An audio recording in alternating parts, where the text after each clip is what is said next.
दोस्तों, हमारे घर में सिर्फ मैं, मेरी माँ और मेरे पिताजी रहते थे।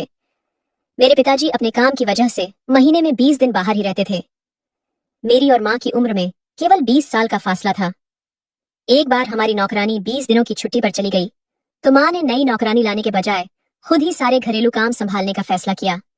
उन्होंने झाड़ू लगाना, पोंछा करना, सब कुछ अपने हाथों में ले लिया।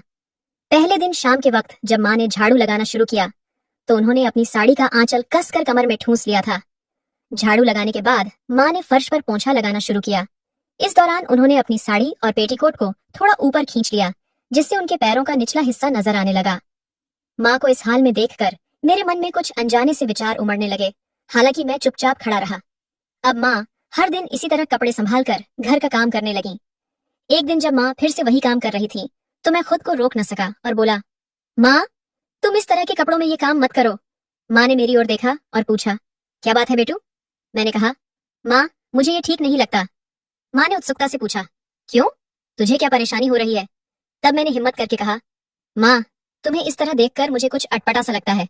मन में कुछ अलग सा चलता है। माँ ने पूछा, कैसा अटपटा? तुझे क्या महसूस हो रहा है? मैंने जवाब दिया, बस दिमाग में तरह तरह की बातें आती हैं। तभी माँ उठ खड़ी हुई और बोली, अच्छा, तो तुझे वो चाहिए? अगर चाहिए तो बोल दे, मैं ले आऊं। मैंने हैरत से माँ को देखा और कहा, माँ, सच कह रही हो? माँ हल्के से मुस्कुराई और बोली, क्यों नहीं? जब तू छोटा था तब तो मैं हमेशा ऐसा करती थी। फिर माँ मेरे पास सोफे पर बैठ गई और बोली, मेरी गोद में सिर रख ले। मैंने माँ की गोद में सिर टिकाया और लेट गया। माँ ने धीरे से पूछा, अच्छा लग रहा है ना? मैंने सिर हिलाकर हाँ कहा। माँ ने प्यार से कहा, तो जितना चाहे उतना रह। मुझे भी अच्छा लग रहा है। कितने दिनों बाद कोई मेरे इतने करीब आया है। फिर माँ ने पीठ सोफे से टिकाई और आंखें मूंद ली। थोड़ी देर बाद मैंने पूछा, माँ, तुम्हें अच्छा लग रहा है ना? माँ ने मेरे बाल सहलाते हुए कहा, अरे कितना अच्छा लग रहा है, बता नहीं सकती। फिर माँ उठी, मेरा हाथ थामा और बोली, चल अपने कमरे में चलते हैं।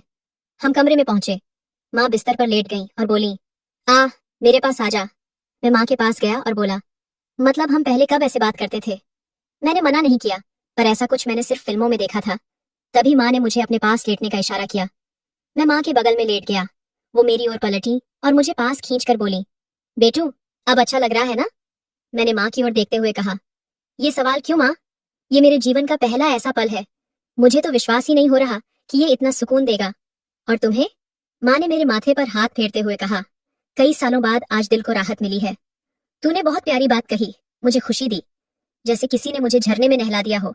क्या तू हमेशा मेरे साथ ऐसा ही रहेगा? मैंने कहा, तुम्हारे सुख के लिए मैं कुछ भी करूंगा। माँ ने मुझे बार बार गले लगाया और बोली, मेरा बेटू कितना अच्छा है, अब हम हमेशा ऐसे ही रहेंगे। फिर मैंने पूछा, माँ, अगर तुम बुरा ना मानो तो एक सवाल पूछूं? माँ बोली, बुरा क्यों मानूंगी? पूछ मेरे लाल। मैंने कहा, माँ, क्या पिताजी तुम्हारे साथ नहीं रहते? तुम दोनों में बात नहीं होती? माँ ने गहरी सांस ली और बोली, पिछले कुछ सालों से हमारी बातचीत बहुत कम हो गई है। 4-5 महीने में कभी मिलते हैं, और मिलते हैं तो वो जल्दी सो जाते हैं। मैं माँ की गोद में चेहरा छिपाकर खामोश हो गया। माँ ने पूछा, क्या तू यूं ही कह रहा है? मैंने कहा, नहीं, मैं सचमुच जानना चाहता था कि उन्हें अच्छा लगता है या नहीं।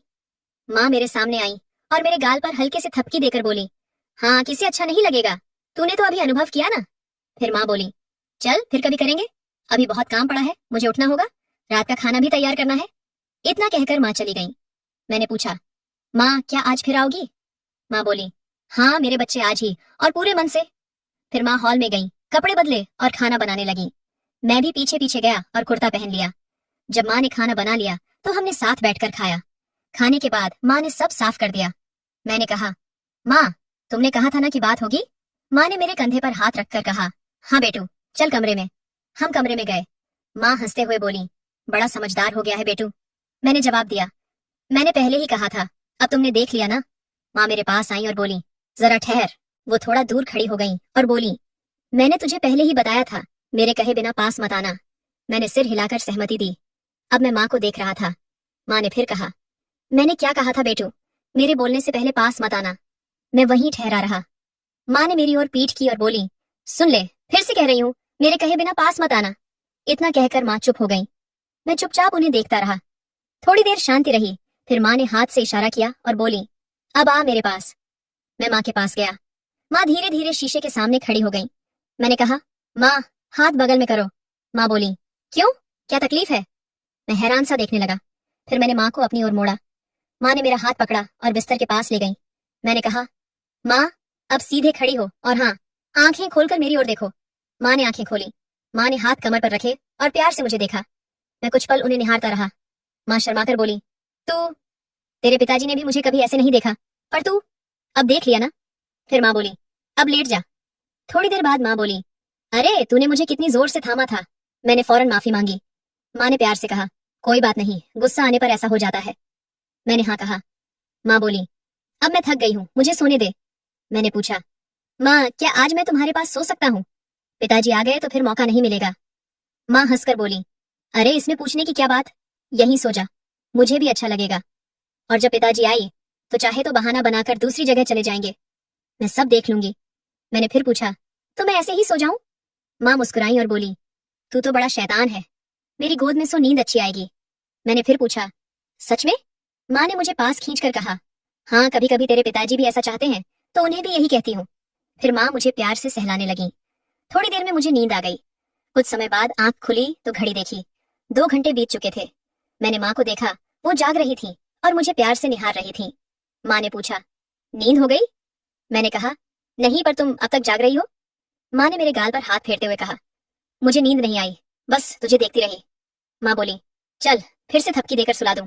मैंने हंसकर कहा, अच्छा यहाँ देखो। माँ मेरे पास बैठकर मुस्कुराई और बोली, अब खुश है? मैंने माँ की गोद में सिर रखकर कहा, खुश हूं इतना कि बता नहीं सकता। माँ ने मेरे बालों में उंगलियां फेरते हुए कहा, आज मुझे भी बहुत खुशी मिली। मैंने पूछा, पर तुम पिताजी से नाराज तो नहीं हो ना? माँ ने प्यार से कहा, कभी कभी ऐसा हो जाता है। मैंने तुरंत कहा, पर यह जल्दी ठीक हो जाएगा, चलो अब। माँ मजाक में नाराज होकर बोली, अरे तुझे हमेशा इतनी जल्दी क्यों रहती है? मैंने जिद की, नहीं कल नहीं, आज ही बस 15 मिनट और रुके, ठीक है? माँ ने जवाब नहीं दिया। उन्होंने धीरे से मेरा सिर गोद से हटाया और मेरे पास लेटकर आंखें बंद कर ली। 15 मिनट बाद मैंने माँ को हिलाया और कहा, माँ, 15 मिनट हो गए। माँ ने मुझे नमस्ते किया और बोली, चल, जैसा तू चाहता था वैसा हुआ, पर तू जिद्दी हो गया है और अब तुझे इसकी लत भी लग गई है। माँ बोली, मैं यूं ही लेटी रहूंगी, तू जा सकता है। फिर उन्होंने लाइट बंद की और आंखें मूंद ली। मैंने पूछा, माँ, तुम्हें पिताजी के साथ छल करने जैसा नहीं लगता? माँ बोली, बेटू, जो हो गया सो हो गया, अब उसका सोचकर क्या फायदा। हाँ, मुझे पिताजी के साथ छल जैसा लगता है, पर मैंने किसी और के साथ कुछ नहीं किया, बस अपने प्यारे बेटे के साथ हूँ। अब मुझे कुछ गलत नहीं लगता। सो जा, मैं भी सोती हूँ। मैंने कहा, माँ, मेरी एक और ख्वाहिश है, पर समझ नहीं आ रहा इसे कैसे पूरा करूं, बता दूं? माँ बोली, हाँ बता। मैंने कहा, मुझे सचमुच का अनुभव लेकर एक बार असली माँ को देखना है। माँ बोली, ये मुश्किल है पर असंभव नहीं। जब पिताजी आएंगे तो मौका बना लेंगे, वैसे भी उन्हें शराब पसंद है, मैं उन्हें थोड़ा ज्यादा पिला दूंगी। फिर जब हम बात करेंगे तू देख लेना, उन्हें कुछ पता नहीं चलेगा। रोशनी हल्की रखेंगे ताकि तुझे साफ दिखे। मैंने कहा, क्या शानदार तरीका सोचा है।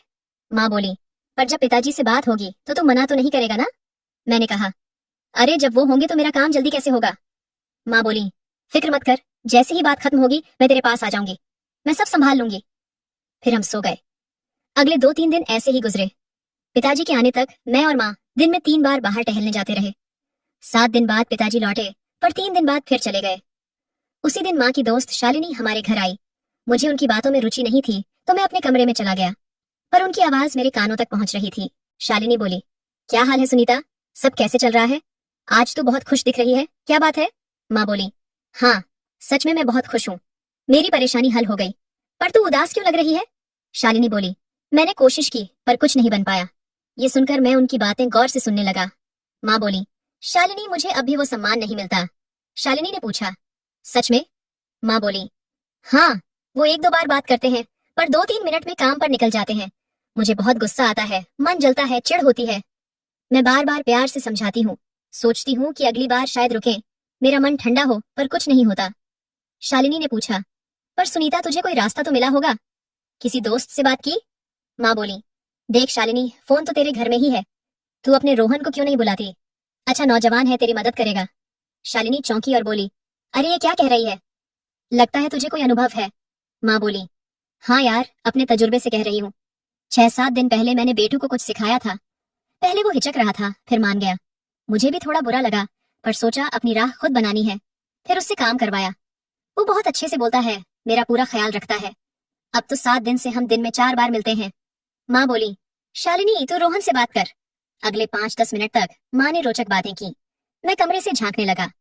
माँ बोल रही थी पर शालिनी असहज लग रही थी। शालिनी बोली, तू क्या कह रही है सुनीता? मुझसे ये नहीं होगा। रोहन बहुत भोला है। फिर धीरे से बोली, पर सुनीता अगर मैं कुछ मांगूं तो मानेगी? माँ बोली, हाँ बता क्या चाहिए? शालिनी हिचकते हुए बोली, कैसे कहूँ? क्या तू अपना बेटू मुझे दे सकती है? वो मेरा बेटा तो नहीं है। मुझे अपनी झिझक तोड़नी है। माँ सोच में पड़ गई और बोली, रोहन की चिंता मत कर, पहले बेटू से पूछती हूँ। वो मना नहीं करेगा, उसे आदत हो गई है। शालिनी बोली, सोचकर ही दिल धड़क रहा है। अभी पूछूं? माँ बोली, वो घर में ही है? शालिनी चौंकी, सच में? अभी? माँ ने मुझे पुकारा, बेटू मेरे लिए एक काम करेगा?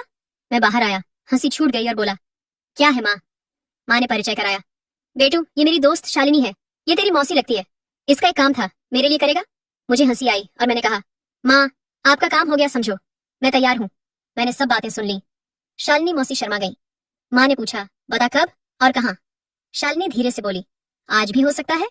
माँ बोली, अभी नहीं, बातों से ही नींद आ रही है, शाम को भेज दूंगी। शालिनी ने कहा, आज घर में सब होंगे, कल दोपहर भेजो, तब सब ऑफिस में होंगे और रोहन 5 दिन के लिए जा रहा है। माँ ने हाँ कर दी, पर शालिनी जाने को तैयार नहीं थी। आखिर में माँ बोली, शालिनी अब जा, कल बेटू आएगा। शालिनी चली गई। माँ ने मुझे छेड़ा, बेटू मौसी से मिलकर मुझे तो नहीं भूलेगा? मैं माँ के पास गया और बोला, तुम्हें भूलना कैसे मुमकिन है? तुम मेरी पहली पसंद हो। माँ ने पूछा, चाय पिएगा? मैंने हाँ कहा तो माँ चाय बनाने गई और लाई। चाय पीते हुए मैंने पूछा, माँ शालिनी, मौसी आपसे बड़ी है ना? उनके बाल सफेद हैं। माँ बोली, ज्यादा नहीं, 1.5 साल बड़ी होंगी। मैंने कहा, कल मिलूंगा तो वो उम्र दराज लगेंगी। माँ बोली, उम्र हो भी तो क्या, उन्होंने खुद को संभाला है। तूने हाँ कर दी तो जा देख ले, पसंद ना आए तो दोबारा मत जाना। हम बात कर रहे थे कि माँ का फोन बजा। माँ ने कहा, बोल शालिनी। शालिनी बोली, बेटू अभी आ सकता है? माँ ने फोन पर हाथ रखकर मुझसे पूछा। वो पूछ रही है अभी जा सकता है? अभी बात हुई थी फिर भी पूछ रही है। मैंने हंसकर कहा, मुझे कोई दिक्कत नहीं, पर अंकल और रोहन? शालिनी बोली, अंकल अचानक चले गए और रोहन दोस्त के घर रुकेगा, आज कोई नहीं आएगा। मैंने कहा, ठीक है माँ बोल दो, 20 मिनट में पहुंच जाऊंगा। माँ ने कहा, उससे कोई परेशानी नहीं, 20 मिनट में पहुंच जाएगा, तैयार रहना और शुभकामनाएं। मैंने चाय खत्म की, फ्रेश हुआ, कपड़े बदले और निकल गया। 15 मिनट में मौसी के घर पहुंचा। बाइक पार्क करते वक्त देखा वो बालकनी में खड़ी थी। लिफ्ट से ऊपर गया। मौसी ने दरवाजा खुला रखा था और सोफे पर बैठी थी। उन्होंने डीली कॉटन शर्ट और पायजामा पहना था। वो कुछ ठीक नहीं लग रही थी। मैं उनके पास गया। मौसी बोली, अरे दरवाजा बंद कर दे। मैंने दरवाजा बंद किया और कहा, बोलो तैयार हो ना? मौसी शर्माकर बोली, इसीलिए बुलाया है। उन्होंने मेरा हाथ पकड़ा और पास खींच लिया। नजरें चुराते हुए बोली, तो तू और सुनीता सच में? मैं हंसते हुए बोला, आपको बताते वक्त माँ को जरूरत लगी इसलिए मुझे बुलाया और आपके जाते ही फिर बुला लिया। मौसी बोली, तो अब हम? मैंने कहा, मैंने सारी बातें सुनी थी, चलो देर मत करो, मुझे लौटना भी है। 30 मिनट बाद शालिनी मौसी बोली, आज का बहुत शुक्रिया बेटू, फिर आएगा ना? नहीं आया तो मैं आ जाऊंगी। मैंने कहा, मौसी मुझे चलना होगा, माँ इंतजार कर रही होगी। मौसी मुस्कुराई और बोली, ठीक है पर कल जरूर आना, वरना याद आएगी। मैं तैयार होकर घर निकला। माँ ने दरवाजा खोला और पूछा, बेटू क्या हुआ, उसका काम हो गया? मैंने हंसकर कहा, हाँ माँ। माँ ने आंखें बड़ी कर कहा, ये क्या अजीब बातें कर रहा है? मैं हंसा और बोला, मौसी ने सिखाया, मुझे तो अच्छा लगा। माँ बोली, शाबाश, पर एक बात सुन ले, मेरी माननी पड़ेगी। तो दोस्तों, ये थी हमारी आज की छोटी कहानी। आपको कैसी लगी कमेंट में बताएं। पसंद आई तो लाइक करें और दोस्तों से शेयर करें। ऐसी रोचक कहानियों के लिए हमारे चैनल को सब्सक्राइब करें और बेल आइकन दबाएं ताकि कोई कहानी छूटे ना। धन्यवाद।